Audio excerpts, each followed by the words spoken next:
What is it? Yes, young lady. Oh, that's fine.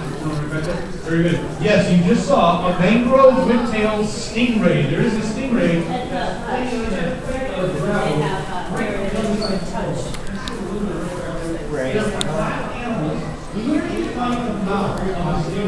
I've always been entertaining that. Brookfield Zoo here, every summer they do their big raid function. It's people who come out and they set up a tent, do a temporary pool for the summer. And, you know, it's like a lot of people do that, so we haven't gone down that route.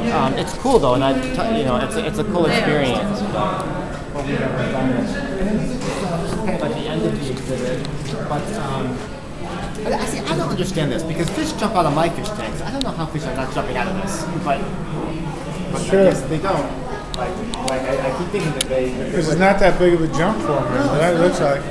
I mean, like even that fish that got all squirrely right now. Yeah. Especially if the one's chasing another one. Yeah. I mean, I maybe it does happen, but I don't know. But there's a cool animal here that you guys might have heard of. That unless you knew about them, it doesn't look cool.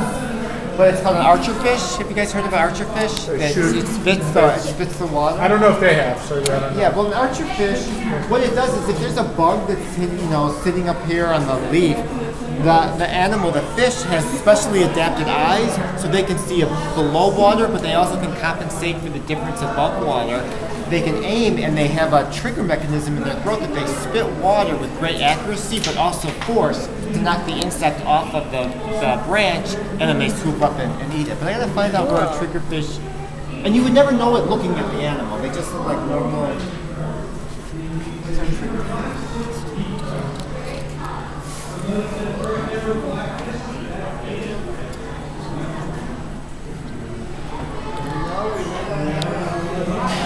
The bamboo shark down there.